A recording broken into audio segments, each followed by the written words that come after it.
So hello everyone, welcome back to my channel इंग family. आज हम करने वाले हैं क्लास 12 का पॉलिटिकल साइंस की बुक नंबर 2 का chapter era of one party dominance. तो ये जो आपका चैप्टर है ये आपका इसी साल ऐड हुआ है सिलेबस के अंदर, लास्ट ईयर ये नहीं था।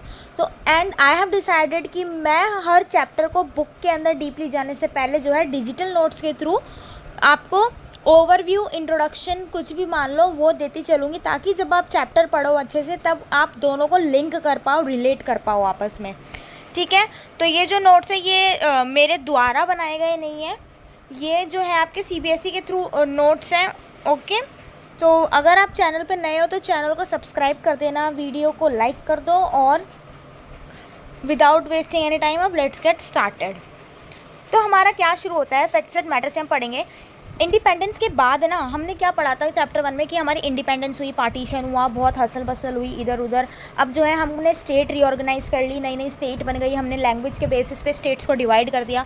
अब इंडिपेंडेंस के बाद क्या हुआ, जो हमारे पॉलिटिकल लीडर्स थे ना, उनका अब एक क्रिटिकल रोल आया, एक बहुत इंपॉर्टेंट रोल आया इन डेमोक्रेसी।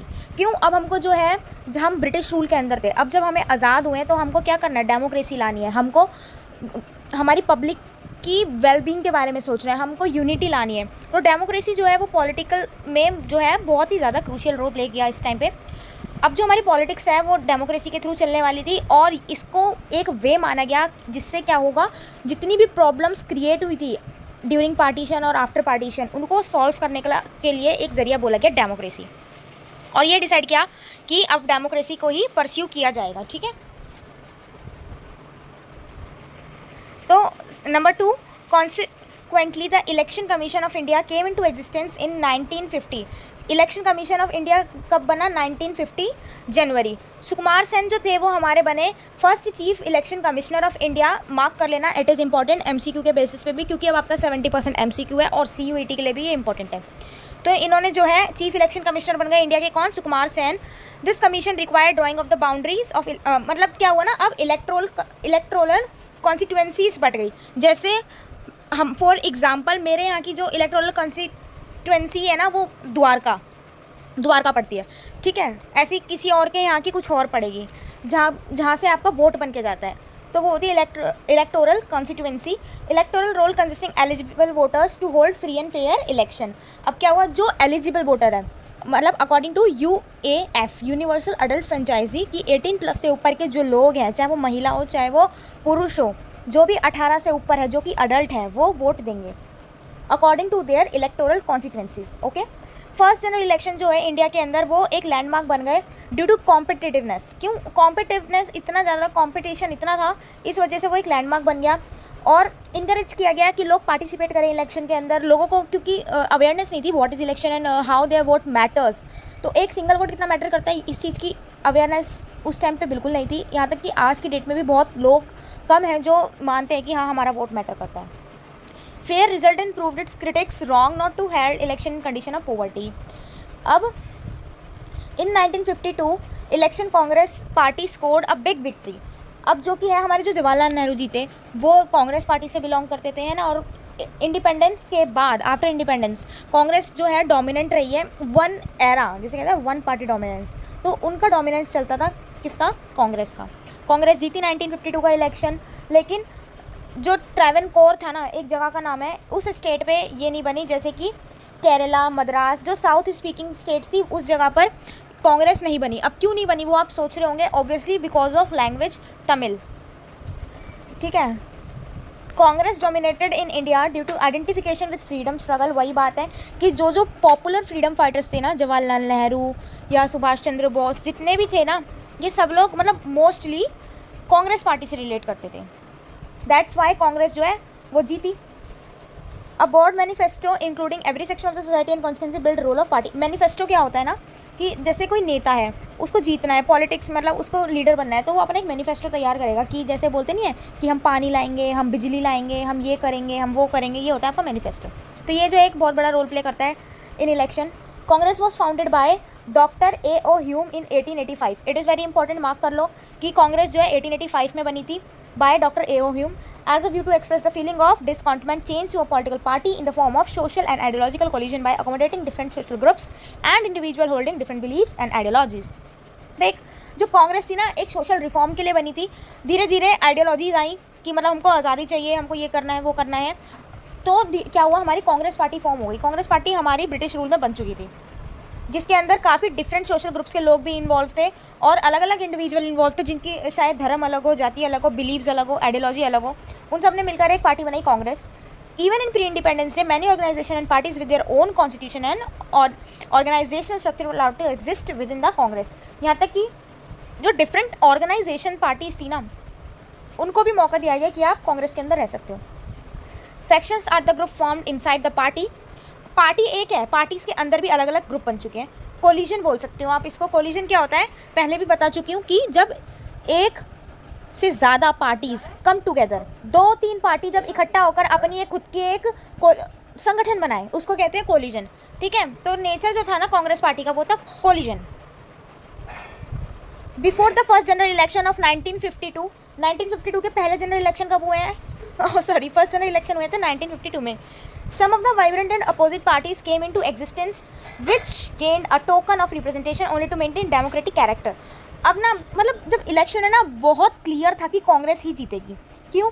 क्योंकि जो फेमस लीडर थे वो कांग्रेस का फेस था। अब लोग उनको जानते हैं, उनकी वजह से जो है कई हद तक हमको इंडिपेंडेंस मिली है, तो इसलिए लोगों को क्लियर था कि कांग्रेस को ही वोट देंगे। लेकिन एज टू मेंटेन डेमोक्रेसी, इसीलिए ना क्या करा गया, इसीलिए काफ़ी अदर ओपोनेंट्स पार्टी एग्जिस्टेंस में आई ताकि वो रिप्रेजेंटेशन करे और डेमोक्रेटिक कैरेक्टर बना रहे। This parties kept ruling party under check, prevented resentment, groomed leaders along with the mutual respect and among Congress leader as well as opposition parties leader. The origin of the Socialist Party can be traced back to the mass movement stage of Indian National Congress which formed in 1934. Socialist Party जो है वो हुई form in 1934 bye आचार्य नरेंद्र देव। ये भी बहुत important है। It was separated from the socialist party इन 1948। ठीक है, एक मास मूवमेंट स्टेज हुई थी इंडियन नेशनल कांग्रेस की कब? 1934 में बाय आचार्य नरेंद्र देव। उसके बाद वो सोशलिस्ट फॉर्म से सेपरेट हो गई थी इन 1948। एक बार दोबारा ये लाइन समझा देती हूँ कि एक सोशलिस्ट पार्टी बनी जो कि एक बहुत ही बड़े मास मूवमेंट से बनी थी, वो जो कि इंडियन नेशनल कांग्रेस की पार्ट थी 1934 में बाय आचार्य नरेंद्र देव। लेकिन बाद में वो जो सोशलिस्ट पार्टी थी वो 1948 में अलग हो गई अपनी आइडियोलॉजी के साथ, और उनकी अलग आइडियोलॉजी थी जो कि होती है democratic socialism and criticise capitalism. मतलब प्राइवेट चीज़ों को क्रिटिसाइज करो, हटाओ, उनको विरोध करो और सोशलिस्ट गवर्नमेंट वाली चीज़ों को अपनाओ विद डेमोक्रेसी। आई होप अब ये लाइन क्लियर हो गई हो। In the early 1920s, communist group emerged in different parts of India having a belief of communism. Communism का बिलीव लेते हुए जो है ना अलग अलग ग्रुप्स इंडिया के पार्ट्स में बने। कम्युनिस्ट पार्टी बनी इंडिया की, जिनका प्राइमरी क्या था, सेक्युलर मॉडर्न एंड अथॉरिटेरियन, वो रही communist party of India CPI। ठीक है, कम्युनिस्ट पार्टी ऑफ इंडिया बनी। भारतीय जनसंघ जो थी वो फॉर्म हुई 1951 में by Shyama Prasad Mukherjee. It is important, mark कर लो। 1951 में श्याम प्रसाद मुखर्जी ने भारतीय जनसंघ पार्टी बनाई, जिनकी आइडियोलॉजी थी one country, one culture, one nation and called for reunion of India and Pakistan in the अखंड भारत। इन्होंने वर्डिंग दी थी, किसने? श्याम प्रसाद मुखर्जी ने, अखंड भारत। ठीक है, ये भी इंपॉर्टेंट है, जिसको रीयूनियन बोला गया था ऑफ इंडिया एंड पाकिस्तान। और इनका ये कहना था कि सबका एक कल्चर होगा, एक कंट्री होगी और एक नेशन रहेगा। स्वतंत्रता पार्टी बनी अगस्त 1959 में after the Nagpur resolution. Nagpur resolution क्या था वो हम चैप्टर के अंदर अच्छे से पढ़ने वाले हैं। तो अगर आपको डीपली वीडियो चाहिए ना, मतलब वीडियो तो आएगी लेकिन आप चाहते हो अच्छे से समझना, तो चैनल को सब्सक्राइब कर दो और इस वीडियो के नीचे कमेंट करो दैट वी वांट वीडियो, जिससे क्या है ना मुझे भी थोड़ा मोटिवेशन मिलता है कि हाँ वीडियो बनानी है।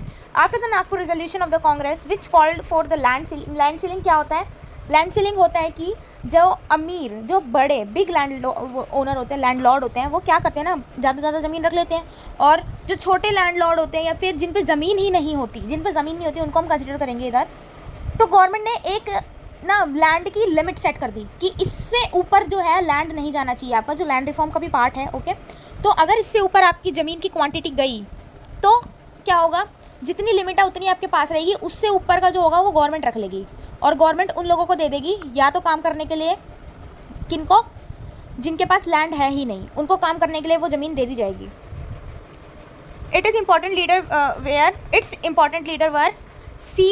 राजगोपालचारी, K.M. मुंशी, N.G. रंगा, मिन्नो मसानी. ठीक है. इनकी आइडियोलॉजी इम्फेस करती है on free economy, less involvement of government in controlling economy, advocated closer relation with US. इनकी जो आइडियोलॉजी थी ना, जो इनकी विचारधारा थी, जो इनकी सोच थी, वो क्या थी कि हमको चाहिए फ्री इकोनॉमी, मतलब गवर्नमेंट ज़्यादा इन्वॉल्व ना करे इकोनॉमी के अंदर, कि सब कुछ सरकार करे. जैसे हमने उसमें पढ़ा था USSR में सब कुछ सरकार कर रही है, तो ये चीज़ इनको नहीं चाहिए थी. ठीक है. और अच्छे क्लोज रिलेशन रखने थे USA के साथ. USA ऑब्वियसली सुपर पावर है, उस टाइम पर भी थी, तो उनके साथ एक प्लस पॉइंट रहेगा अच्छे रिलेशन. अब कौन कौन से वर्ड्स हैं जो हमें मैटर करते हैं इस पूरे चैप्टर के अंदर. सबसे पहले EVM, इलेक्ट्रॉनिक वोटिंग मशीन, आपको पता होगा, जिसके थ्रू वोट डाला जाता है. First pass the post system, इसके अंदर क्या था कि जो ज़्यादा मेजोरिटी वाली पार्टी होएगी ना, वो जीत जाएगी. आइडियोलॉजिकल ओरिएंटेड पार्टी, मतलब हर एक पार्टी की अपनी एक आइडियोलॉजी होती थी, एक विचारधारा होती थी, उसी के उस पर, मतलब ये मान लो ideology is a pillar of a party, कि उस पिलर पे ही हम चल रहे हैं. इंटरेस्टेड ओरिएंटेड पाथ, पिलर ना कह के आप पाथ भी बोल सकते हो, रास्ता.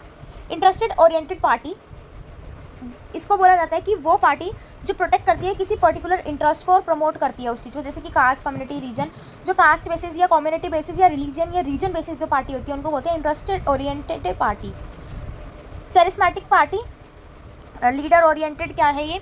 It is party in which leader hold a very strong position, मतलब इस पार्टी के अंदर जो है लीडर को बहुत तगड़ी पावर दी होती है. और एक टाइप से न्यूक्लियस पार्टी मान लो, जैसे न्यूक्लियर पावर जिसमें होता है वो सबसे ज़्यादा पावरफुल कहलाते हैं ना, तो वैसे ही इस पार्टी को जो है बहुत अच्छी दे रखी है.